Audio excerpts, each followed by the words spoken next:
Olá, sou Alex Romeira, está no ar o AprumaCast, você no prumo das melhores informações.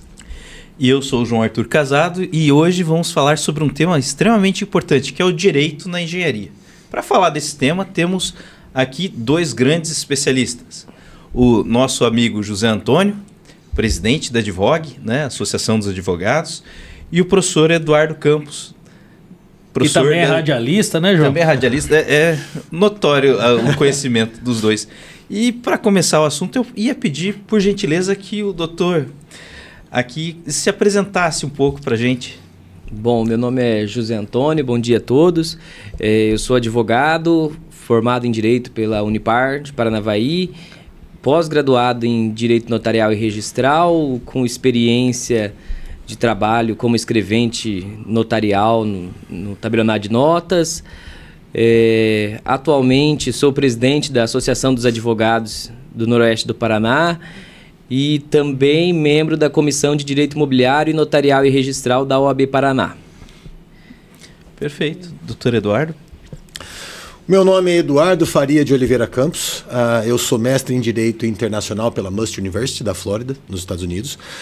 Eu fiz três especializações em Direito Civil, em Direito Empresarial e em Processo Civil.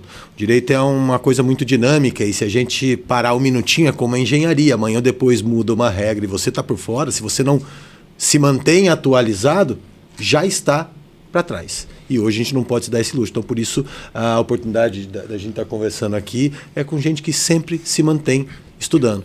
E é daí que vem o conhecimento que a gente vai trocar figurinha aqui hoje. Bacana. Então, acompanhando você que está nos acompanhando aí, nossos telespectadores, engenheiros recém-formados, acadêmicos, aproveita esse momento aqui para se atualizar também e a hora que você entrar no mercado de trabalho, poder utilizar as informações que serão passadas aqui. Tenho certeza que dessa forma você vai estar bem atualizado. Queria começar aqui com você, Zé. Queria que você falasse um pouquinho, né, antes da gente entrar em todo o contexto do que é engenharia, do que é direito para engenharia, queria que o pessoal conhecesse você um pouquinho. Da onde que veio o José, da onde que veio a ideia, o porquê o direito, por que escolher essa profissão, né, e o porquê também depois seguir na carreira aí, principalmente para ajudar engenheiros e famílias na questão aí do direito imobiliário. Alex, eu tenho uma experiência um pouco longa aí com o direito de construção, a parte da engenharia um pouco na prática também, porque eu 10 anos atrás, 11 anos atrás, eu trabalhei com o meu pai na incorporadora de imóveis e também na administração de imóveis por aluguel e tudo mais que envolve esse mundo da engenharia, né? Ele construía casa também, faz regularização administrativa até hoje de edificações, averbações e condomínio. Então, assim, eu comecei ali e aí em 2017... eu fui convidado para trabalhar no terceiro tabelionato de notas, aí eu aceitei, na época eu tinha 20 anos, fui trabalhar como escrevente, eu não era formado ainda, eu estava na graduação, aí eu me formei, não tinha interesse em fazer OAB, trabalhei mais um ano lá sem fazer a prova da OAB, fazendo só minha pós-graduação em Direito Notarial e Registral para usar no meu trabalho. Aí acabou que eu tive uma oportunidade, passei na prova da OAB depois da pandemia, em 2021 ali já tinha se encerrado toda aquela situação, passei na OAB e eu decidi por tentar um novo caminho na advocacia, que assim, para mim era um negócio diferente, nunca tinha tido essa participação assim mais no campo processual, no dia a dia da advocacia. O meu negócio com o direito sempre foi o administrativo, o direito da prática ali do cartório, da barriga no balcão, né? E aí, desde 2021, eu sigo advogando, membro do Rotary Club Montoya, presidente da Associação de Advogados do Noroeste do Paraná. E assim, a gente sempre lida com essa parte da desjudicialização, que hoje é uma tendência aí dos tribunais, principalmente para diminuir o trabalho dos servidores e juízes e poder afunilar o pessoal, né? O que eu acho importante é que assim, a gente pode ter uma desjudicialização com segurança jurídica, porque você realmente tira algumas coisas do judicial, mas assim, é sempre necessária a consultoria de um advogado para estar acompanhando uma compra e venda bem feita no cartório, um registro bem feito no cartório de registro de imóveis. Às vezes uma consulta prévia com o advogado te economiza aí um processo judicial que vai demorar, que vai te custar dinheiro, que vai dar dor de cabeça. Então, assim, é a área que eu tento trabalhar, é mais nessa área, juntando a minha experiência e o que a gente pode ajudar o cliente, né? O consumidor final ali. Mas só puxando um gancho, João, eu vejo que na engenharia tem muita gente que empreende na informalidade total, né? Então, a pessoa não tem essa visão jurídica nenhuma. Então, a pessoa ela cai em cada armadilha. Eu mesmo, particularmente, já caí em cada armadilha com relação à execução. E quero aqui também falar que já conheço bastante a história do Zé. A gente, longa data, aí, já trabalhamos junto em algumas situações. Então, é bem bacana isso. Mas trazer que realmente é importante o profissional estar atento, né? Principalmente nesse início, por não ter essa informação, buscar profissionais que são dessa área para te assessorar. Eu acho que é uma das coisas mais importantes para nós aí, ter uma boa assessoria, porque não tem como você ter todo o conhecimento do mundo. Nem na engenharia hoje, que é a era dos especialistas, né? Não só na engenharia, mas você pega a medicina, todas as áreas estão tratando de especialistas. Na advocacia, acredito que não é diferente, todas as áreas, porque está tão vasto o campo de conhecimento que as pessoas preferem pessoas que são especialistas. No caso aqui, campo imobiliário, já vou diretamente ali no Zé, já quero ouvir né, quais são as premissas. E agora nós vamos para o Dr. Eduardo Campos aí para fazer suas considerações também. Basicamente a mesma pergunta, tá? Da onde veio? Não sei se você lembra da pergunta. Eu venho de uma origem não jurídica. Meu pai é médico, minha mãe professora. Me formei em 2002 em Londrina, na Unopar. Né? Como não sou de uma família de juristas, então desde cedo tive que colocar a barriga no balcão. Então fiz estágio em fórum com promotor de justiça, com juízes, no próprio cartório, para entender qual era o procedimento, para onde, na minha época, ainda existia o processo físico, então por onde aqueles documentos passavam, quem batia o carimbo, para que servia aquele carimbo, que às vezes a gente nem dá muita atenção, entretanto, ele significa muito para uma contagem de prazo, uma questão de uma prescrição, enfim, é daí que eu vim. Eu sempre gostei da ideia de advogar. Até no final da faculdade, então em 2002 mudou o Código Civil, eu logo entrei numa especialização e como ainda estava um pouco inseguro em relação a como seguir, eu também busquei a ideia de fazer um cursinho para concurso, né? Mas aquele não era o meu ambiente. Ali eu mais ajudava, porque assim que eu terminei a faculdade de Direito, passei na OAB, tanto no estado de São Paulo quanto aqui no Paraná. Naquela época era possível você fazer as duas provas. Eu passei aqui no Paraná em Direito Civil e passei no estado de São Paulo em Direito Tributário. Você podia escolher essas situações. Enfim, passei nos dois e estudando para esses concursos, na verdade, eu era muito consultado por colegas ali, dizendo, poxa, mas eu estou com uma situação, fiquei por algumas vagas e tudo mais, e aí precisava de um mandado de segurança, de uma ação judicial. Como eu tinha OAB, já entendia do assunto porque estava lá com eles todos, então foi o meu começo na advocacia a partir daí. Hoje, eu ainda sou fã de ser advogado porque nos coloca em situações muito ricas. Quer ver um exemplo? Se alguém vem me consultar porque apareceu uma fissura na parede, porque o vizinho está construindo, parece até um nome feio, é ação por dano infecto, que é a situação que a gente usa nesse sentido. Mas eu tenho obrigação de conversar com o engenheiro e entender um pouco do porquê daquela rachadura, por que o trinco é nesse sentido e não é no outro, o que isso pode significar, para só então eu ir e contar a história para o magistrado. Da mesma forma, se alguém tem um determinado problema no carro, olha, eu acabei de comprar meu carro, saiu da fábrica agora e tá... Eu vou procurar alguém que seja um engenheiro mecânico e ele me oriente, olha, é assim, assim, assado. Se, por outro lado, um consumidor, a pessoa fez uma cirurgia plástica, a mulher fez uma cirurgia plástica na mama, ficou insatisfeita, eu vou ter que entender um pouquinho de medicina, então tem que buscar junto com o médico, entende? Toda essa possibilidade que o direito me trouxe, me deixou ainda mais mais feliz e ansioso por obter essa vastidão de possibilidades em conhecimento. Eu acho que você tem razão quando você menciona hoje o mundo da especialização, sabe-se cada vez mais de cada vez menos. Da mesma forma que na medicina hoje tem um especialista que mexe no dedinho da mão direita, porque tem outro especialista que no polegar da mão esquerda, na engenharia não é diferente. Né? Eu vou mexer com uma parte estrutural, é um engenheiro que é o especialista. Eu vou mexer com a parte de concreto, talvez outro seja o especialista naquela matéria. Sabe-se cada vez mais de cada vez menos. Mas nós, em hipótese alguma, podemos deixar de lado a base, os princípios. É aquilo da busca pelo conhecimento, está aberto a procurar essas novas informações. Por quê? Porque se eu não estou nessa, vamos supor, nessa frequência de pensamento, eu não vou conseguir atender o meu cliente, seja ele o engenheiro que construiu a casa ou o consumidor que pode estar querendo apontar alguma situação. É desse berço que eu venho, é por aí que venho caminhando, graças a Deus. Aqui em Paranavaí eu estou há 14 anos, João Arthur. Cheguei a minha esposa, é arquiteta, Fernanda Lima Lanziani, ela é arquiteta da prefeitura. Então também me casei um pouco com a área de conhecimento de vocês. Na época, eles não tinham, CAL, né, que fala? Não tinham o CAL, eles eram no CREA. Então tive a oportunidade de conhecer dessas áreas do conhecimento até um pouco mais a fundo. Não, eu acho extremamente legal isso daí que vocês dois apresentam, essa trajetória de vocês, e mostra bastante a importância de trabalhar em conjunto, né? O engenheiro junto com o advogado.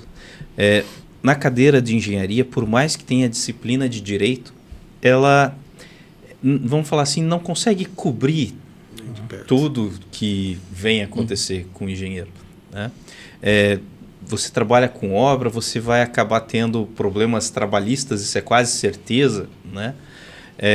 E uma obra você tem compra e venda, tem contratos.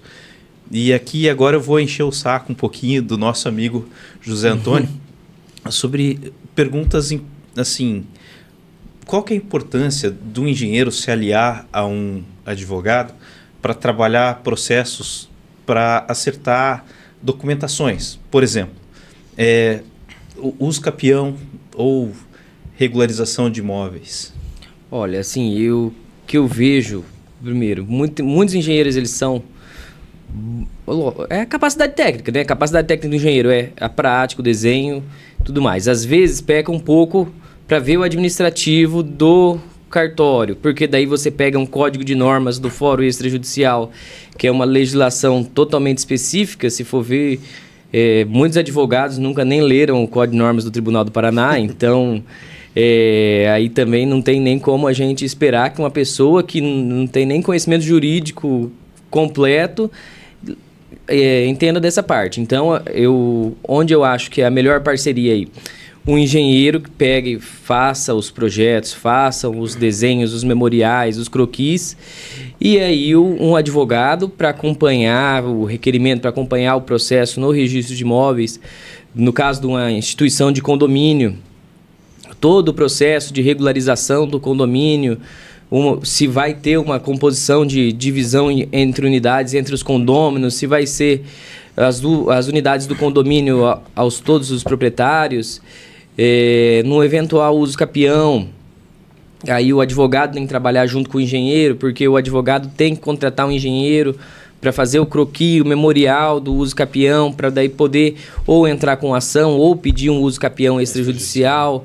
Então, assim, eu creio que essa parte de extrajudicial é nova, né? A lei mudou há pouco tempo e agora só um engenheiro com um advogado junto já consegue chegar, vamos falar assim, no balcão do cartório. O tabelionato de notas vai comprovar a posse por uma ata notarial, daí vai munido um desses documentos vai ser o memorial, mas aí as demais provas que a parte tenha, e aí depois essa ata vai ser levada ao registro de imóveis. Então, assim, do mesmo jeito que um georreferenciamento também precisa de uma atenção do engenheiro para fazer a regularização lá e tem um processo administrativo dentro do registro de imóveis, essa parte do uso capião também a gente precisa estender um pouco a área de atuação para daí ter um contato direto, né? E desafogou consideravelmente o judiciário, Sim. né? Porque um processo de uso Sim. capião não vai longe, demorava 5, 6, às vezes uma década. E hoje no cartório, eu falo por experiência minha, aqui na cidade de Paranavaí, eu já fiz uma uso capião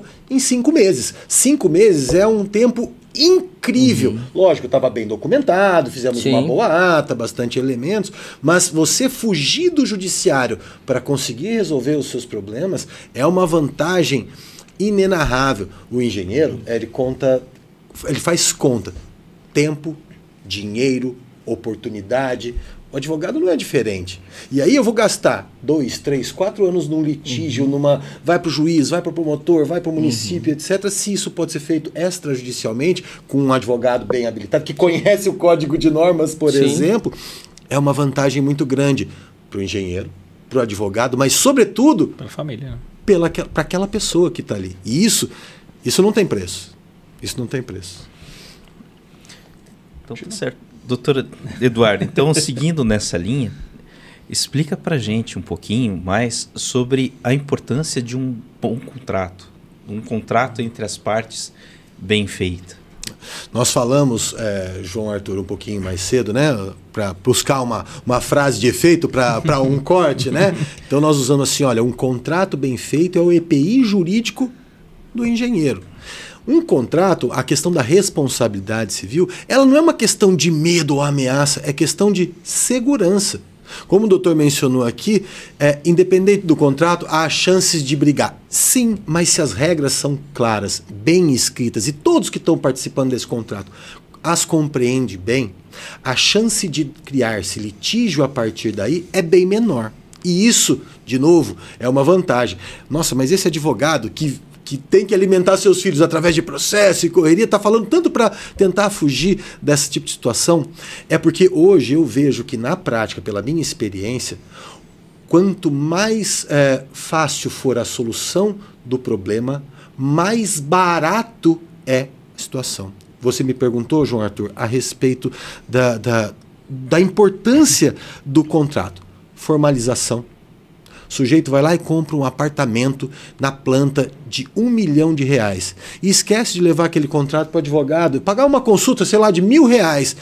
Aí, lá na frente, quando esse problema surgir, porque o contrato está mal redigido ou tem algumas cláusulas, aquelas entrelinhas que às vezes quem não é advogado ou não é jurista não percebe, lá na frente vai custar mais caro. Uma consulta que aqui custava 1.000, ali na frente vai ter uma ação que vai custar 100 mil. Porque teve um problema, porque foi mal feito, porque foi mal escrito, ou porque foi mal orientado. Nesse ponto, é absolutamente relevante que, a despeito do seu conhecimento, eu tenho um curso superior em tal área, procure alguém que seja da área jurídica para analisar um contrato. Procure um advogado e um engenheiro, vão visitar a obra e falar, doutor, e isso aqui? E esse sinal, essa construção é por aqui? Essa capacidade está bem dimensionada? O engenheiro vai dizer que sim ou que não. A mesma coisa o advogado. Olha, essa cláusula, essa multa pode ser um pouco exacerbada. A lei fala assim, o judiciário tem entendido assado. Como nós vamos trabalhar isso? Um contrato bem elaborado é aquele em que todos que estão envolvidos entendem bem as regras daquele negócio. Quanto mais clara for essa regra desse jogo, mais eficiente vai ser o contrato. Menos problema trará e, no final das contas, menos gasto. Ninguém bate no escritório do advogado, feliz da vida, doutor, ganhei na Mega Sena. Geralmente bate na porta do advogado, estou com um problema. Agora você imagina a cabeça de uma família que está com problema na casa que eles conseguiram construir finalmente e aí não consegue uma verbação. Ou a medida disso, ou aquele outro problema. Entende? Então, nesse contexto, é muito relevante. O contrato é uma ferramenta fundamental, não só para aquele que é o consumidor, mas também e, sobretudo, para o engenheiro, para o arquiteto, para aqueles que estão envolvidos com a obra em si. Porque a isso também tira da outra parte alguns desejos. Me permita alongar um pouquinho nesse ponto. O engenheiro fala, olha, aqui a bitola do aço é tanto, tem que ser assim, assado de concreto. Me respondam vocês. Existe quem queira economizar um pouquinho aqui, um pouquinho ali? Não, dá para fazer menos porque vai dar. Não tem? Tem. Eu sei que tem. E a hora que isso dá um problema ali na frente? Não é só assinar a planta. Não é só, inclusive, acompanhar. A gente tem o dever de profissão de trazer todas as orientações possíveis e necessárias para quê? Para que aquele sonho que vocês constroem, para aquele sonho que a pessoa vem trazer para mim, ele seja bem sonhado e bem realizado. Senão vira um pesadelo. Complementar aqui uma relação a isso, essa questão do direito civil, hoje você tem até apoio, João, de seguradoras que dão apoio para o profissional de engenharia. Então, assim, uma dica para você que está iniciando a engenharia, ainda está um pouco preocupado, tem algum medo com relação a isso, tem várias seguradoras que conseguem estar te dando um certo apoio. Óbvio que ela não vai resolver todos os seus problemas, é importante que você tenha uma boa orientação. E, caro mancebo que está nos assistindo aí, procurar orientação não é no ChatGPT não, é com profissionais sérios, competentes, porque hoje está uma série de gente criando um contrato aí que não tem noção nenhuma do que é um contrato, pedindo um contrato no ChatGPT, correndo muito mais riscos do que você está imaginando. Sem sombra. Porque existem séries de regras, muita coisa aí que muitas vezes você vê um contrato que parece bonito, mas ele é até inconstitucional, não sei nem a palavra que usar, mas tem termos que não podem ser utilizados. Né? Você tem situações que eu fiquei sabendo recente que uma pessoa, dependendo do valor de uma multa, não pode assinar sem um advogado. Se assinar, perde-se até o direito. Então é importante que você tenha advogado ambas as partes. Né? Para que você consiga ter um... Quando você fala, Alex, em responsabilidade, seguro, olha, se tem seguro é porque já deu alguma coisa que o sujeito precisou. A gente chama isso de seguro de responsabilidade civil. Perfeito. O engenheiro, quando constrói, por exemplo, um prédio, ele pode ter que tipo de responsabilidade? Responsabilidade civil, administrativa e até penal. Até criminal. Tem um prédio, eu até tomei nota, se eu não me engano, acho que no Pará, e desabou, teve um julgamento não faz muito tempo, o engenheiro foi condenado criminalmente. Então, quando a gente fala em seguro de responsabilidade civil, você imagina, você a sua vida inteira como engenheiro, construir um patrimônio, de repente alguma coisa que às vezes nem é tanto da sua área, mas você não consegue se esquivar no processo judicial, vai cair sobre você. Então, a responsabilidade, além da técnica, além da RT, que vocês têm junto ao CREA, que é importantíssimo para nós consumidores, as regras de responsabilidade civil são caríssimas para o consumidor e para os engenheiros. Só um adendo aqui, né? Você fala de seguro de responsabilidade civil, o conselho, né? Confea, CREA e mútua, a mútua, os mutuários, eles têm um seguro de responsabilidade civil, né, para quem faz parte da mútua. Né? E isso daí ajuda demais. Sim. Porque o engenheiro, ele é campeão de se colocar em situações que às vezes ficam fora do seu controle. Não é o engenheiro que vai lá e coloca um tijolinho em cima do outro. Exato. Às vezes não é ele que está lá colocando os ferros, né? E não é ele que está colocando o capacete, é um terceiro. E esse terceiro causar algum erro, né? Como é que é? É raro, mas acontece muito. Né? Quando a norma técnica, João, falha, ou ela não é acompanhada, a responsabilidade civil pode vir e vem. Chama-se Real Class, é o nome do edifício que desabou em 2011, lá no Pará. Olha que loucura. E o engenheiro foi condenado civil e penalmente em razão disso. Isso é justo? Não sou eu que estou dizendo, é o tribunal daquele estado que definiu. Mas caiu e mataram 3 pessoas. Mas aí é crime doloso, não é que nem alguém que vai lá e dá um tiro. Sim, a conversa é outra. Mas o sujeito é um engenheiro.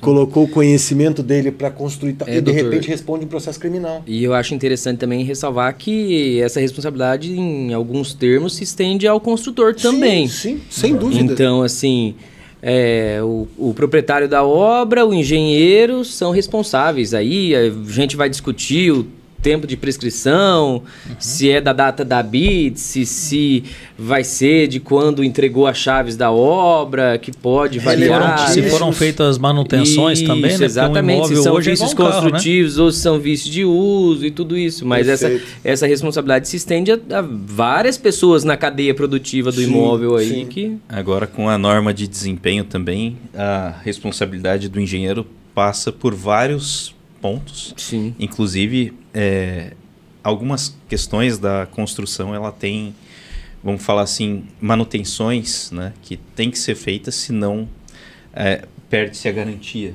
né, vamos colocar assim.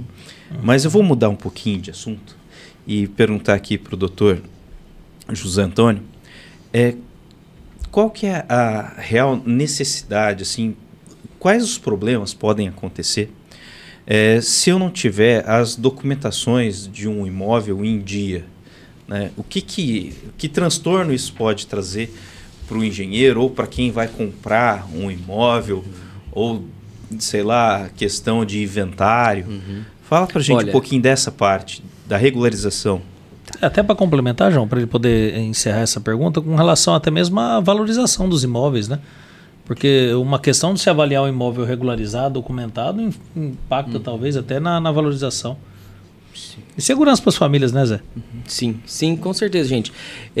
A primeira, eu acho a mais básica, é a questão de não fazer escritura e não registrar.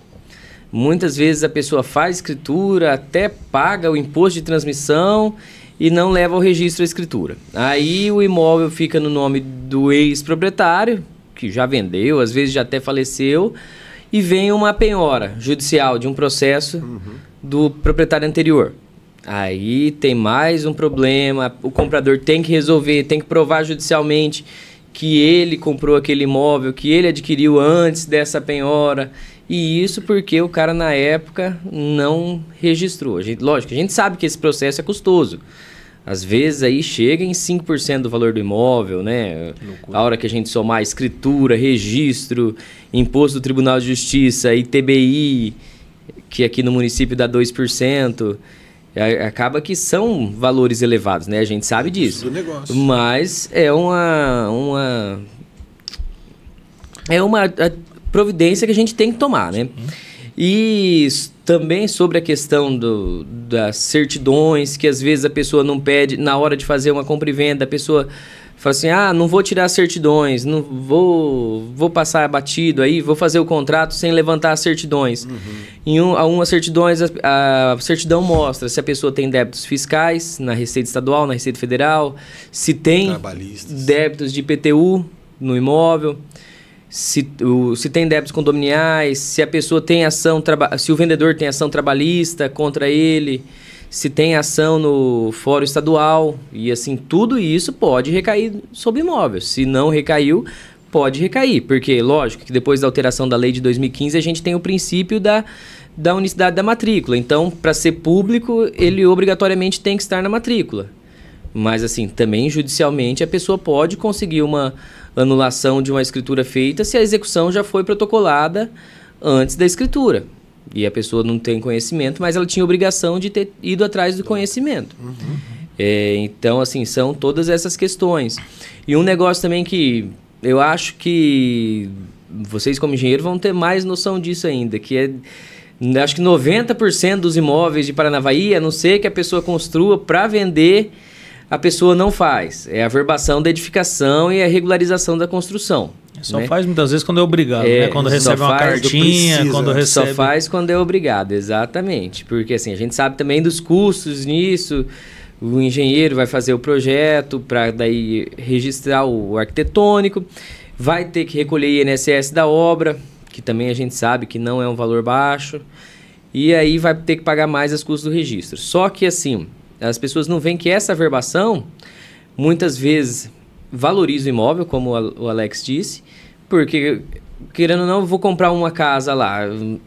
Na realidade fática, existe uma casa lá de 300 metros quadrados sobre um terreno de 600 metros quadrados.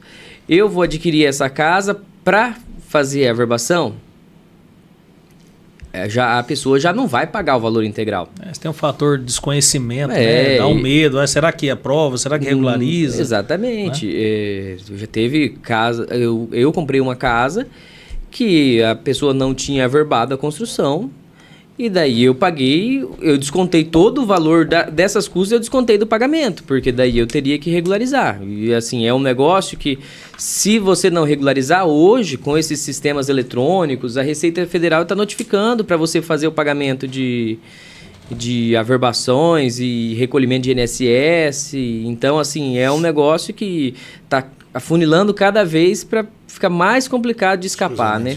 Para evitar uma prescrição, né? Alguma coisa. Exatamente. O sistema da prefeitura, ele praticamente é linkado direto com o da Receita. Então, quando você emite um alvará de construção, automaticamente. Aí a pessoa fica, mas vou esperar os 5 anos para... Só que daí ela acaba esquecendo que, como o seu alvará tem uma validade de 4 anos, não tem por que a Receita te procurar com 2 anos.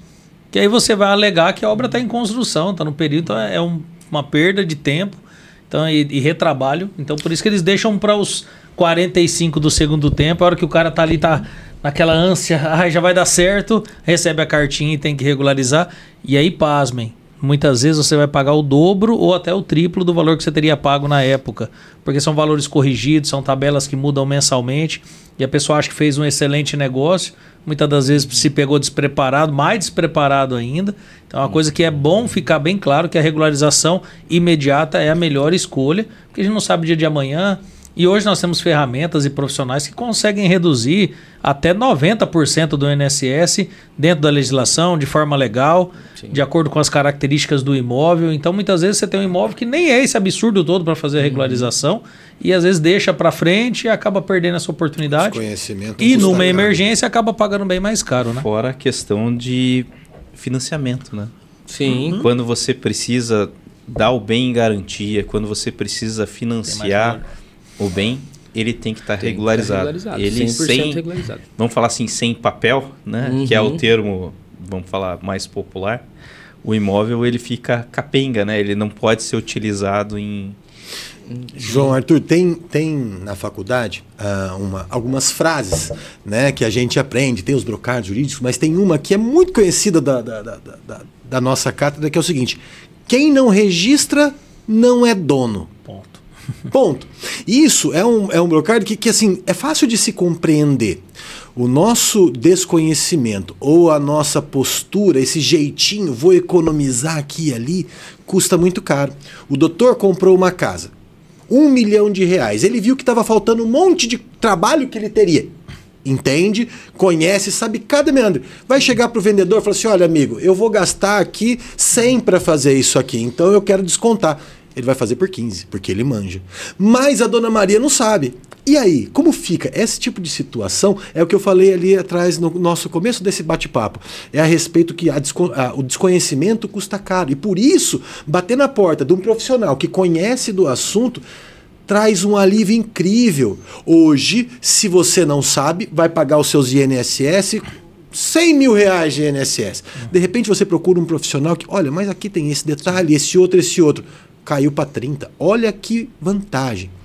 Um negócio que começa mal e chega na parte do juridiquês, entre aspas, ou seja, chega na mão de cair num processo, ele automaticamente ganha um custo que não existia no começo da obra, que é o custo do tempo e do dinheiro que vai se gastar junto com o judiciário. Não vale a pena. Nós sempre temos que pensar de forma preventiva, seja quem está comprando, seja quem está vendendo, seja sobretudo quem está construindo. Se nós conseguirmos pensar de forma preventiva e agir de forma não astuta, mas diligente, recolher o que tem que recolher, e pagar o que tem que pagar e buscar os documentos que precisam, você tem vantagens significativas. Quando você for vender o seu imóvel, que agora está redondinho, você vai conseguir um valor muito maior, porque o próximo não vai ter aquele baita trabalho para correr atrás de papel. As pessoas compram por facilidade. Né? Isso, exatamente. A experiência de compra da casa dele é muito melhor do que a da casa de alguém que você vai ter que correr atrás de cartório para isso, aquilo, aquele outro. De repente você entende? E às vezes detalhe, né? Deu um risco, né, Zé? Às vezes, mesmo que o Zé tenha experiência, às vezes um detalhe no plano diretor, que às vezes ele também não está ciente, que muitas vezes estaria com um profissional de engenharia ou arquitetura, poderia acontecer, mesmo com toda a experiência que tem, cair numa armadilha. Sim. Que acontece. Nós tivemos agora a reformulação do plano diretor, que muitas das vezes, o que acontecia? Olha só que loucura. Nós tínhamos um projeto de lei que era aprovado dentro do plano diretor, que era anistia com 5 anos. Então o imóvel, ao passar de 5 anos, ele praticamente ganhava o direito de anistia para ser feita a regularização. Hoje, no Código de Obra Novo, isso não é permitido. Então, a partir do dia 6 de junho, que foi aprovado o projeto de lei, o novo plano diretor, se você construir irregular, sua obra não regulariza mais. Mas você imagina... Imagina você não ter essa visão. Mas me corrija se eu estiver errado. Quantas e quantas pessoas, sabendo disso, falavam assim, ó, vamos só deixar embaixo do tapete por 5 anos, porque depois Deus abençoa e passa tudo. Exato. Tô mentindo? E aí eu falo, porque assim, ó, eu tenho clientes que são engenheiros e arquitetos. E aqui e ali, algumas consultas desse tipo surgem. Nós estamos falando da regra que você mencionou, é do nosso município, mas tem municípios aqui em volta que não é a mesma regra, aqui e ali. E aí a pessoa espera uma oportunidade para ganhar, aspas, uma vantaginha, vou economizar aqui. Não faça isso. Essa é uma postura que invariavelmente te coloca numa situação de risco. E isso não é bom para você, não é bom para o seu negócio, não é bom para o engenheiro, não é bom para o cara que compra a casa, não é bom para ninguém. Pode custar um pouco mais caro? É do jogo. Quando a gente vai fazer um negócio, quanto custa essa casa? Custa 100. Eu não vou gastar 100 para comprar, eu vou gastar 100 mais aquele documento, mais aquele contrato. Então pense nisso. Fora o tempo, né? Vou comprar uma casa de 100, vou ter que investir 110, 120. Ok, tenha essa tranquilidade na sua cabeça e prepare para esta finalidade. Por quê? Porque se você compra, vamos pegar o exemplo de um carro. Eu comprei um carro, eu tenho certinho o valor da parcela do financiamento. E eu esqueço que eu tenho que abastecer, pagar seguro, eu não vou manter esse carro nunca. Eu vou ter dificuldade logo ali na frente. Exatamente. Não, é bem por aí. Bom, Zé, e como que fica essa junção? O João bem pontuou que você precisa se munir de vários profissionais. Eu imagino que, além das engenharias, né, tem processo que hoje você não passa nem só por um profissional de engenharia. Tem casos que pode participar de vários, mas também vale para advocacia também, né? Hoje se vê muitas parcerias de escritórios com várias expertises, porque mesmo que você esteja num processo legal imobiliário, muitas vezes tem algo ali que você precisa até de uma orientação de terceiro. Então, eu acredito que hoje a complexidade, tanto das engenharias como da advocacia, pede que você esteja envolto de profissionais de competência, seja no seu escritório com apoio de outros profissionais, ou até mesmo a engenharia munido de outros profissionais. Mas como casar isso tudo? Onde que entra essa união entre o advogado e o engenheiro, mas numa forma mais prática, do dia a dia mesmo? Como que a gente resolve o problema de uma família que está querendo resolver o seu problema lá, que seria uma documentação, que seja um imóvel, que esteja realmente sem documentação? Como que eu faço essa regularização fundiária? Como que eu consigo resolver isso? Olha, Alex, eu creio assim que se eu fugir um pouco da pergunta, você me puxa. Vamos lá. Me puxa aí.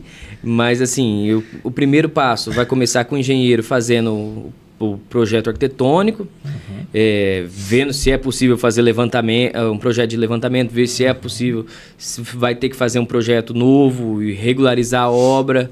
Igual você falou, a aprovação administrativa dentro da prefeitura, que vai correr em habite-se, em alvará e tudo mais, para levar essa documentação, recolher o INSS na Receita, para daí poder chegar finalmente fazer o requerimento para levar isso aí para o registro de imóveis, atendendo daí os requisitos.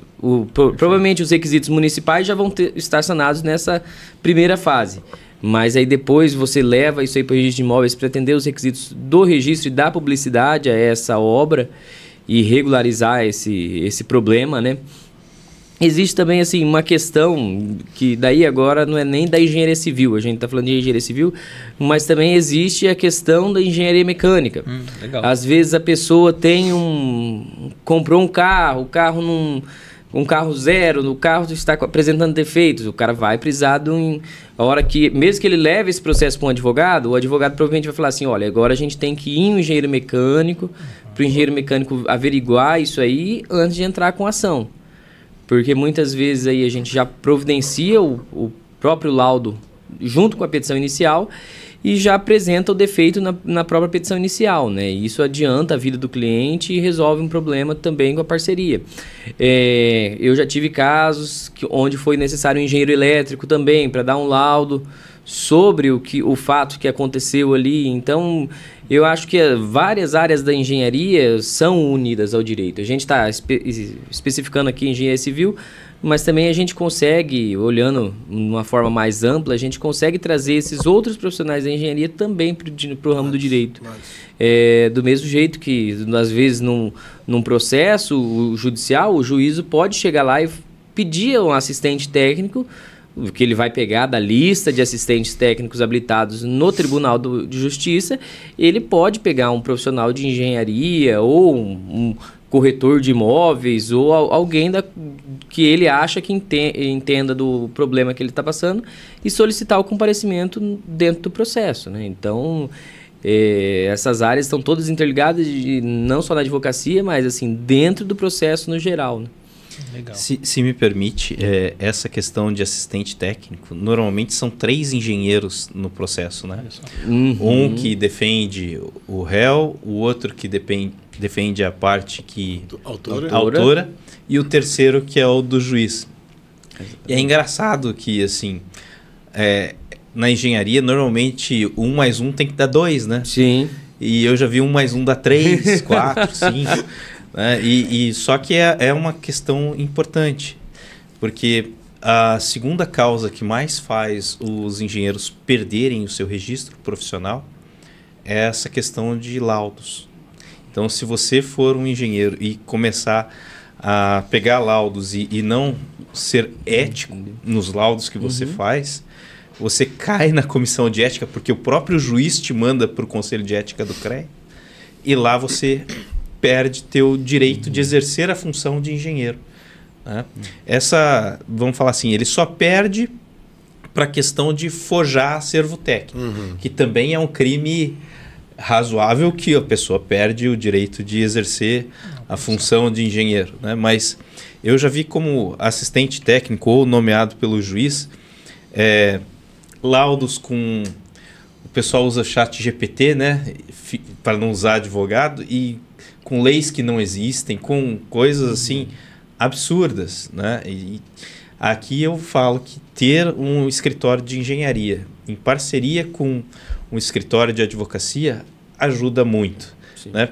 Porque o engenheiro normalmente não gosta de ler, não gosta de escrever, ele tem facilidade com números, ele tem raciocínio prático, né? Mas essa parte, eu creio que é uma parte que o advogado em si, ele complementa com maestria a engenharia, né? Que são a parte dos contratos, a parte da defesa, né? Porque o engenheiro gosta de fazer, mas às vezes não sabe se proteger.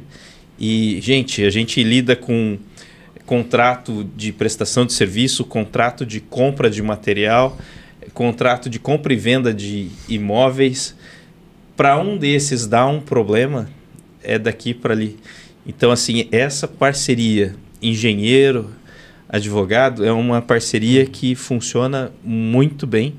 E, inclusive, o capítulo de hoje é por conta disso, né? E daí eu volto a pergunta aqui para o Dr. Eduardo. Dr. Eduardo, dessas questões que eu falei, o que você colocaria assim, de importante que eu deixei passar? Eu acho que bastante importante, João Arthur, é o seguinte: a gente não pode ter vergonha de não saber. Se eu não sei aquele conteúdo e não estou conseguindo buscar aquele conhecimento, por que eu vou me furtar de bater na porta de um advogado que eventualmente saiba? Ou, se não é a minha parte da engenharia por que eu não vou bater na porta do outro colega para fazer? Nós estamos dando, desde o nosso começo de bate-papo, a gente está falando muito de construir, etc. Vamos pegar um outro exemplo? Imaginem vocês uma ação de uma empresa que planta laranjas. Aqui na nossa região é rica essa situação. É o engenheiro agrônomo que vai fazer essa continha. É ele que vai orientar os profissionais, por exemplo, do direito, sobre o que está sendo feito ali. Nós estamos falando de concreto, aço, etc., mas nós também estamos falando de insumos agrícolas, fertilizantes, defensivos agrícolas. É na porta do engenheiro que eu tenho que bater. Eu acho que hoje em dia, felizmente, nós temos menos medo do que noutrora em relação a isso. Hoje eu vejo, doutor, e você me corrige se eu estiver errado, que se a área do trânsito não é muito a minha, eu passo um telefonema para um amigo, olha, tem um cliente meu que recebeu uma multa por causa disso. Acabou. Isso facilita. Eu tô com uma dúvida em um processo que eu tô tocando, assim, assado. Facilita. Não tem melhor conversa de boteco quando você junta numa mesa um advogado, um engenheiro, um médico e começa a bater papo.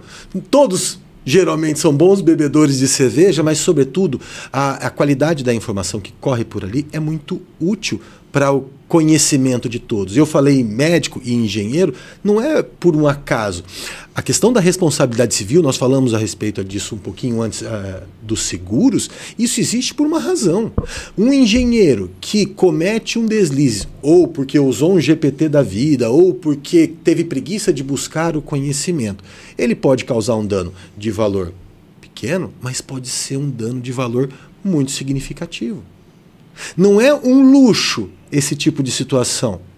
Custa caro a gente ficar na nossa própria ilha, em qualquer sentido, no ambiente político, no ambiente empresarial, no ambiente da engenharia e do juridiquês também.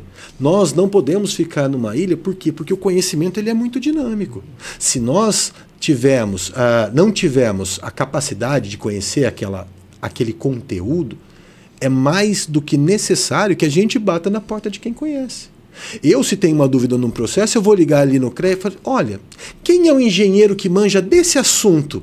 Porque até para responder essa pergunta, são os engenheiros que conhecem mais das engenharias do que o advogado. Pode ser que para esse caso seja o mecânico, pode ser que para esse outro caso seja o agrônomo ou o engenheiro civil. As engenharias estão em tudo, né? Tudo. Vocês fazem parte do cálculo do Índice de Desenvolvimento Humano. O IDH computa quantos engenheiros você tem, etc, etc. Olha a relevância da profissão de vocês. E vocês acham que isso... Vamos colocar uma coisinha de quadrinhos, né? Com grandes poderes a grandes responsabilidades. E não é. É um cara como você, Alex, que constrói uma ponte. É um cara como o João Arthur, que mede quais ferros vão ser necessários para colocar. E se isso cai? E se isso não está feito de forma adequada? E se isso não está sendo fiscalizado, inclusive, para os órgãos responsáveis por isso? É um CREA, é a Prefeitura, o Estado, a União, para que possa apontar alguma coisa num laudo de um engenheiro, não é um advogado, é um outro engenheiro. É através disso que a gente coloca. E eu finalizo, João Arthur, brincando como a gente já conversou a esse respeito. O perito do juiz é o que tem a melhor das profissões, porque ele vê um caso, um falando outro falando outro, ele só precisa apontar o erro dos dois. Ele não precisa fazer nada, não precisa nem construir, ele pode só apontar o erro dos dois. Mas brincadeiras à parte, essa área do conhecimento, a troca, como você acabou de perguntar, né, Alex? Essa troca, ela é essencial, mas só para aqueles que querem evoluir. Tem que ter humildade também, para quem está mediano, quem quer ser o que a gente chama de medíocre, o médio, ele tem espaço no mercado também. Mas para aquele que está ali, qualquer um serve. Se você quer se destacar, e aí seja um engenheiro, seja um advogado, precisa estar aberto, precisa ter a mente aberta para ouvir coisas diferentes e coisas da qual você não conhece. Eduardo, dando sequência então nessa linha de raciocínio, queria falar aqui sobre o direito do consumidor. Você pontuou que é importante falar sobre o direito do consumidor, mesmo no ambiente nós estamos discutindo questões de engenharia, que é importante que o próprio profissional ele entenda o direito do consumidor para que ele não caia em algumas armadilhas. Queria que aí você abrisse aí esse conteúdo, explicasse um pouquinho melhor o que esse profissional dentro do direito do consumidor ele precisa ficar atento, quais são os principais pontos aí que a gente pode estar levando em consideração. Olha, esse é um tema, Alex, muito, muito relevante. Nós falamos mais cedo do contrato, ser o EPI, etc., bem escrito e tudo mais, e isso é uma verdade. Sobretudo quando a gente coloca na mesa as regras do Código de Defesa do Consumidor. Nessa lei tem um negócio chamado responsabilidade objetiva. Eu não preciso provar dolo, culpa e etc. Fica muito mais, aspas, fácil para o consumidor se defender numa situação como essa. E o engenheiro, sabendo disso, ele tem que estar atento. Veja, eu não estou falando de precavido como se fosse um jogo de forças, de forma alguma. A questão da responsabilidade é um elemento de equilíbrio e é bom para os dois lados. Então, por exemplo, se eu vou falar a respeito do contrato, eu tenho que colocar aqui o objeto. Qual é? O que esse engenheiro vai fazer para mim? Ou eu, como consumidor, o que eu estou adquirindo dessa empresa, dessa construtora? Cronograma. É você que sabe, Alex, quanto tempo aquela determinada obra pode durar. Evidente que tem elementos que podem mexer um pouco nessa questão do tempo. Mas mesmo esses elementos que pode constar num contrato bem escrito. A questão da responsabilidade das partes. Olha, eu estou contratando você para construir isso. Vamos pegar agora do engenheiro agrônomo para fazer a plantação dessa minha área. Tempo, custo, o que eu posso esperar? Aonde podem haver vicissitudes? Qual é a minha responsabilidade? Quanto que eu tenho que pagar? O que você tem que me entregar? Entende? De novo, quanto mais claras forem essas regras, maior a defesa dos dois lados, porque você diminui a chance de dar problema. A questão das garantias contratuais, as garantias legais. Nós temos questão de prescrição. Passou 5 anos, o cara não tem mais direito de reclamar? Pera, mas o judiciário tem visto que parece que são 10. Mas o Código de Defesa do Consumidor, se o erro for visível, fala em até 90 dias se for para bem durável. Todos esses elementos têm que estar de forma muito clara sobre a mesa para que nem o consumidor seja prejudicado, mas tampouco o engenheiro seja punido, às vezes com uma tentativa, uma malandragenzinha da outra parte. Sabe aquela que entra no jogo torcendo para que dê errado? Também tem. A gente não pode ser hipócrita aqui a ponto de não imaginar. Existem consumidores que procuram se beneficiar da lei. Então, neste caso, o engenheiro tem que estar ainda mais atento. E um bom contrato, e aí falando em respeito também à questão do consumidor, é as penalidades. Olha, houve um atraso na entrega, a penalidade tem que ser aplicada. Houve um atraso no pagamento, idem. Por quê? Porque aqui ninguém está fazendo um favor. São profissionais ou pessoas contratando para construir algo, para resolver uma situação. Então, de novo, o contrato é um documento muito, muito, muito significativo nessa relação. E quando a gente coloca o elemento do direito do consumidor sobre a mesa, mais atenção nós temos ainda que tomar.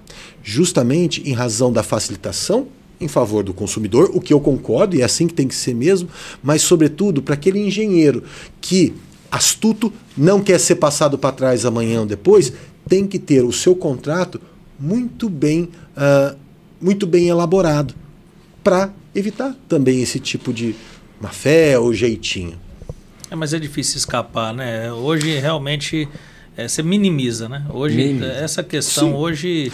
Mas é evitar um custo tão complexo, né? O João Arthur mencionou aqui. Olha, 1 mais 1 tem que ser 2, mas tem um engenheiro que fala que é 3, tem um engenheiro que fala que é 1.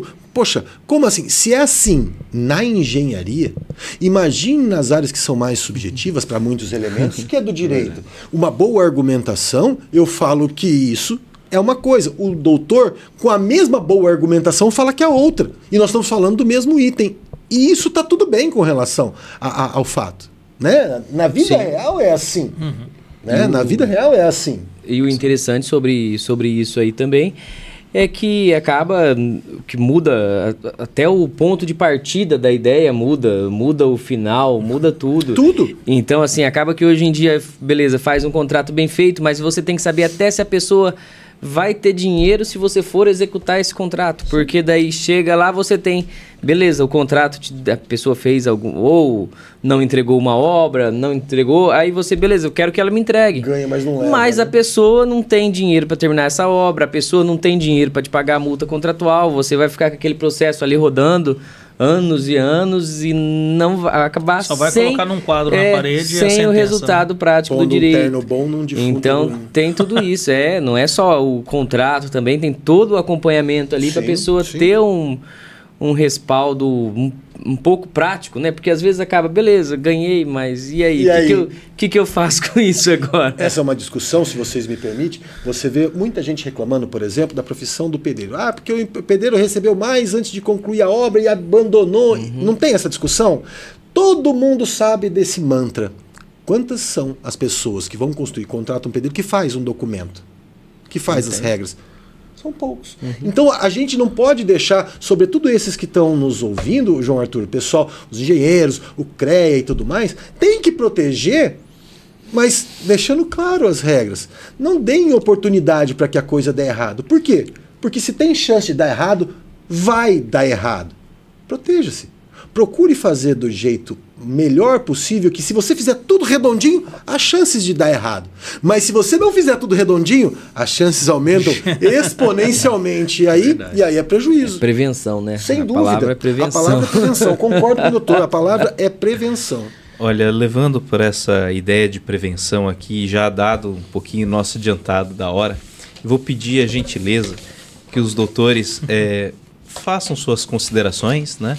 E, por gentileza, deixem os seus contatos, porque o papo está muito bom e eu creio que vai ter gente querendo continuar essa conversa. Doutor Zé Antônio? Eu acho assim, de considerações finais da minha parte aqui do direito imobiliário, para o pessoal da engenharia, para os construtores, para os consumidores, assim, é sempre estar cercado de bons profissionais, bons advogados, bons cartorários de confiança, para elaborar escritura, procuração, bons engenheiros para te atender no que for necessário, dentro das áreas específicas, né, que a gente falou de engenharia civil, engenharia mecânica, cada engenheiro com a sua especialidade, e aí também prevenção na construção e nas garantias, fazer o que for necessário ali, realmente para evitar ter que acionar um seguro responsabilidade aí em um momento ou outro, né? E tentar resolver, desjudicializar os problemas, né, doutor? Acho que é muito melhor um bom acordo do que um processo longo e demorado que não leva ninguém a lugar nenhum. Às vezes um mau acordo, né? Às vezes é melhor um mau acordo é melhor que a boa briga, é verdade. É verdade. E, por gentileza, seus contatos. O meu Instagram é ZE_Antônio_. Eu estou à disposição lá, se alguém quiser trocar uma ideia pelo assunto, tiver interesse, a gente está à disposição. Também deixo a Associação dos Advogados à disposição, da Associação dos Engenheiros, do CREA, para o que se fizer necessário ali. A gente está sempre disposto a parceria, algum outro trabalho em conjunto, né? Agradeço a vocês pelo convite e acho que é isso. Show. Obrigado. Doutor Eduardo? João Arthur, eu acho que do que nós tratamos aqui, se nós conseguirmos evitar uma única dor de cabeça com esse bate-papo, já é uma grande vantagem. Quer diminuir a dor de cabeça? Precavenha-se. Antes de dar aquele passo, que vai ser significativo, tanto você ser contratado por alguém para construir a obra, ou você contratar alguém para que construa a sua obra, consulte um advogado. Procure saber se há equilíbrio naquela relação que está se criando, se as responsabilidades são ok. Municie-se dessas informações, busque conhecer esses dados. E um bom advogado ajuda e muito nisso. Lembrando, sempre que uma coisa é feita prévia, ou seja, uma consulta, etc., ela sai muito mais em conta, muito mais barato, financeiramente falando, e de tempo, inclusive, do que depois. Né? Antes de dar esse problema, se eu conversei com um advogado, fui instruído, orientado, eu consigo diminuir a chance dele acontecer. Né? E mesmo que ele aconteça, pode ser que seja menos significativo. O contrário também é verdadeiro. Se eu simplesmente vou deixando que depois dá certo, você vai perder dinheiro. Isso é um fato. No meu escritório, a gente atua nessa área. Fica à disposição de vocês, como rede social é @eduardo.advocacia. Meu escritório fica aqui na rua Amapá, número 2060, no centro de Paranavaí. Está à disposição na área civil, empresarial e das engenharias. Por quê? Porque são casadas com todas as nossas áreas do conhecimento. Entende? Eu agradeço enormemente a oportunidade, João Arthur, do Alex, do CREA, por esse bate-papo. Acho que é muito enriquecedor para a gente também ter a oportunidade de trocar esse tipo de figurinha. A gente consegue levar um pouco do conhecimento até o outro. Se a gente com isso instigar um pouquinho da dúvida, que faça esse profissional, opa, quero buscar mais, então, meus amigos, então já valeu a pena, foi um bom negócio. Certeza, acho que ficou claro para você que está nos assistindo aí, que acompanhou até o final, que não tem como você estar sozinho nesse oceano que a gente tem, seja do direito, seja das engenharias. Hoje as complexidades se tornam muito grandes e deu para ver num bate-papo bem rápido aqui que poderia seguir por 2, 3, 4, 5 horas tranquilamente, ainda mais se a gente fosse começar a entrar em problemas de obras aí. E aí, rapaz, aí nós vamos longe, hein, João? O João que é perito judicial, tem uma experiência bem grande com relação a essa área. Mas é isso, queria agradecer a você que ficou até o final, uma grande honra estar aqui, sempre acompanhando aqui esses entrevistados maravilhosos. E mais uma vez, fiquem com Deus. E agora o João também se despede de vocês. Eu queria agradecer a presença dos doutores, enriqueceram muito a nossa fala hoje aqui. Eu creio que aquele que nos acompanhou vai ter sentir essa, vamos falar assim, essa energia, essa ideia que cresceu após essa nossa conversa. E você que nos acompanhou até agora, muito obrigado pelo 3º ano do nosso AprumaCast. E, por gentileza, fique agora com as palavras do presidente do CREA.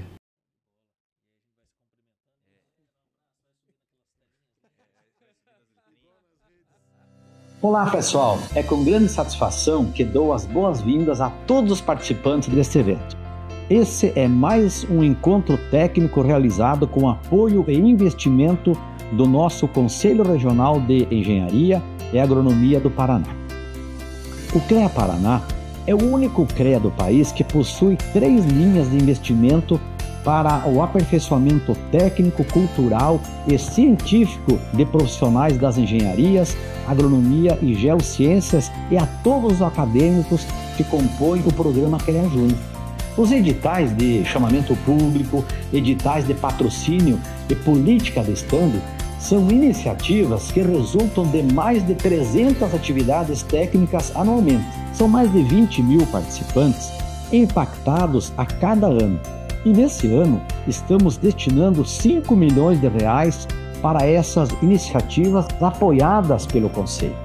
Essas iniciativas também reforçam o papel do CREA Paraná como parceiro estratégico das gestões públicas, municipais, estaduais e até as nacionais. Esses materiais servem de base para decisões importantes e fazem parte do nosso trabalho permanente no programa Agenda Parlamentar do CREA Paraná. E para que todos os profissionais e acadêmicos tenham acesso a essas oportunidades, o CREA Paraná disponibiliza o Conecta CREA Paraná, um portal com centenas de atividades técnicas gratuitas, como cursos, congressos e eventos presenciais e digitais por todo o estado. No Conecta é possível também encontrar oportunidades de trabalho, estágios, consultar gratuitamente normas da ABNT e acessar diversos outros serviços pensados para a valorização do exercício profissional. É com muito orgulho que o CREA Paraná desenvolve, em parceria com as entidades de classe e as instituições de ensino, a maior política de valorização e capacitação profissional de todo o país. Agradeço a sua presença nesse evento, esperamos encontrá-los em outras atividades que acontecem por todas as regiões do estado. Um bom evento a todos!